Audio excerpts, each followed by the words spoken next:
प्रणाम आपको। यहाँ एक साधक का प्रश्न है कि गुरुदेव, आप मुझे अपना शिष्य बना लें, अपने चरणों की धूल मेरे माथे पे लगा दें। मैं आपको छोड़ना नहीं चाहता, आप मुझे अपना लें गुरुदेव। प्रणाम आपको। मैं आपको अपना शिष्य बना लूं और अपने चरणों की धूल दे दूं, या आप मेरे चरणों की धूल हो। पहली बात तो मेरी ये समझो कि शिष्य बनाने के लिए मैं यहां हूं ही नहीं। मैं शिष्य बनाना ही नहीं चाहता। शिष्य शब्द से ही मुझे बड़ी चिढ़ और नफरत है। ये शिष्य शब्द जो है, यही घिनौना लगता है मुझे। ये मुझे बिल्कुल पसंद नहीं। यहां इस पृथ्वी पर शिष्य बनाने के बाद ही तो मिसयूज चालू होता है। मैं तुम्हें शिष्य बनाऊं ऐसा नहीं, मैं यहां इस धरती पे तुम्हें गुरु बनाने के लिए आया हूं। शिष्य तो बिल्कुल बेकार की बात। शिष्य बनाऊं, तुम्हें साधना कराऊं और फिर तुम्हें बोध होगा एक दिन कि परमात्मा है, निराकार है। ये कोरी बकवास है बिल्कुल। तुम ही तो स्वयं परमात्मा हो, तुम ही तो स्वयं निराकार हो। मुझे तो बस धूल झाड़नी है ना। तुम ही तो उस पत्थर के टुकड़े में छुपी हुई मूर्ति हो। मुझे तो व्यर्थ के पत्थर हटा देने हैं। मूर्ति थोड़ी ना बनानी मेरे को कोई। मूर्ति तो छुपी हुई है पत्थर के अंदर।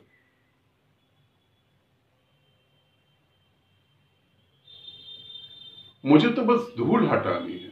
तुम मेरे शिष्य हो। शिष्य मैं बिल्कुल पसंद नहीं करता। तुम इस जगत के गुरु हो।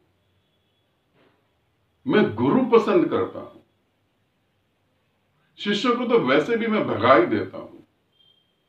मुझे शिष्य चाहिए ही नहीं बिल्कुल। मुझे गुरु चाहिए। तुम गुरु बनने के लिए तैयार हो। गुरु का मतलब है जो बलिदान देने को तैयार है। तुम गुरु बनने के लिए तैयार हो। तुम परमात्मा होने के लिए तैयार हो। फिर तुम कहते हो चरणों की धूल। तुम्हारी ऐसी इच्छा है तो तुम चरणों की धूल तक ही सीमित रह जाओगे, ऊपर उठ ही नहीं पाओगे। सोच ही छोटी सी है। तुम चरणों की धूल नहीं हो। तुम हृदय में वास करने वाले परमात्मा हो। तुम गुरु के सर पे सजे हुए ताज की तरह वो कीमती हीरे हो। मुझे तो समझ ही नहीं आई, इतने सारे यहां पर बुद्ध पैदा हुए, इनको मैं महामूर्ख कह सकता हूं। ये जो बुद्ध पैदा हुए, जो संत पैदा हुए, इन्होंने तो शोषण करा। शिष्य नाम शोषण। यदि मैं कहूं कि यहां इस पृथ्वी पर एक आदमी है जिसे वो सत्य घट गया, जिसे परमात्मा घट गया, वो स्वयं परमात्मा हो गया, मगर अब उसे गुरु पुकारने वाला कोई पृथ्वी पर है ही नहीं, तो वो उसे गुरु कहेंगे कैसे? गुरु तो जब बनता है ना, जब कोई गुरु कह के पुकारता है। गुरु बड़ा हुआ या पुकारने वाला बड़ा हुआ?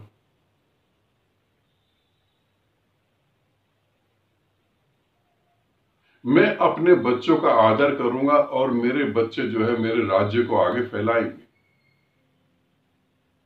वो रिस्पेक्टेड हैं। शिष्य रिस्पेक्टेड है क्योंकि वो गुरु है। मैं तुम में उस छुपे हुए गुरु को देखता हूं। तुम गुरु बनने को तैयार हो। तुम वो फालतू के पत्थर, ये संस्कारों की धूल, इनको हटाने को तैयार हो तो ठीक है। मैं इस पृथ्वी को गुरु देना चाहता हूं, शिष्य जैसी गुलामी नहीं। मैं किसी साधक से बात कर रहा था। मैंने उन्हें बोला, मैं उनके जब पास में गया तो वो जमीन पे बैठ गए, मैं कुर्सी पे बैठ गया। तो मैंने उन्हें बोला कि तुम कुर्सी पे बैठो, जमीन पे नहीं, सोफे पे बैठो, ऐसे नहीं चलेगा। अब उनमें श्रद्धा बहुत है, प्रेम बहुत है। मैंने उन्हें बोला कि ऐसे नहीं भाई, यदि तुम जमीन पे बैठोगे तो मैं भी जमीन पे बैठ जाऊंगा। तो वो फिर उन्होंने कहने लगे, उन्होंने कहा कि आपको पता नहीं ग्रंथों में गुरु की क्या वर्णना है, ग्रंथों में गुरु को कितना महान कहा गया। गुरु के सामने तो शिष्य बैठ ही नहीं सकता। ऐसे ग्रंथ अगर हैं तो उन ग्रंथों को बंद करके पैक करके रख दो। तुम परमात्मा हो और परमात्मा में भेद कैसे करोगे? कैसे कोई छोटा और कैसे कोई बड़ा हो जाएगा? तुम जब तक खुल के मेरे सामने नहीं आओगे तब तक तुम बदल नहीं पाओगे। शिष्य में तो बहुत सारी मर्यादाएं और बहुत सारी बाउंडेशन है। तुम गुरु से ये नहीं पूछ सकते, तुम गुरु को छोड़ के दूसरे गुरु के पास नहीं जा सकते, आश्रम से निकाल दिया जाएगा। अरे तुम राजनेता हो या धर्मगुरु हो? नीला आकाश सभी का है, उसमें कोई भी पक्षी किसी भी दिशा में उड़ जाए। बाउंडेशन कैसी? परमात्मा क्या किसी को बाउंडेशन में रखता है? मुझे छोड़ के जाओगे तो तुम नरक में चले जाओगे। अरे गुरु ही इतना डरा हुआ है, उसे लग रहा है कि गुरु नहीं होगा, वो परचून की दुकान चलाने वाला बनिया होगा कि मेरी दुकान छोड़ के जाओगे तो फिर तुम नरक में जाओगे। गुरु तो नहीं होगा वो कि मेरे आश्रम के अलावा किसी और से बात करी तो आश्रम में नहीं आओगे, कि गुरु की निंदा नहीं करोगे। वो गुरु ही क्या जिसकी निंदा हो सके? धूल कितना भी ऊपर उड़ जाए आसमान को थोड़ी ना छू सकती है। कितना भी हवा चल जाए, धूल पृथ्वी की धूल पृथ्वी पे ही रहेगी, आसमान नहीं छू सकती। गुरु की निंदा कर के सकते हो, निराकार की निंदा कौन कर सकता है? मगर डरे हुए लोग हैं ये दुकान चलाने वाले लोग। इन्होंने तुम्हारी खोपड़ी में जहर भर दिया है पूरी तरह से। गुरु और अपने रिश्ते को तो तुम भूल ही गए हो। नहीं, मेरे पांव छूने की बात नहीं करो, मेरे कंधे से कंधा मिला के चलने की बात करो।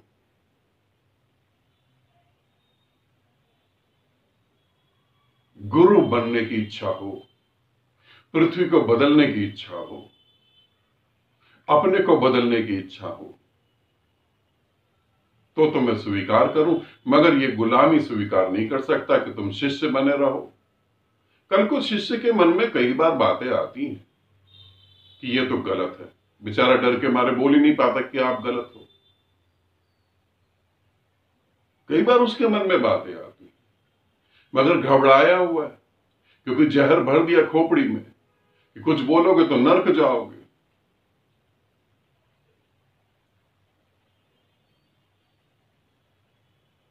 नहीं, ऐसा नहीं। कोई चरणों की धूल नहीं, कोई शिष्य नहीं, कुछ भी ऐसा नहीं। मैं तुम्हें अपनाऊं, तुम्हें स्वीकार करूं, तुम समझो कि तुम मुझे स्वीकार कर सकते हो, तुम में क्षमता है। तुम मृत्यु को स्वीकार कर सकते हो, तुम में क्षमता है। तुम अपने घर को आग लगा सकते हो, तुम नाते तोड़ सकते हो, तुम मोह से बाहर आ सकते हो, तुम में क्षमता है। शिष्य वाला नाटक नहीं।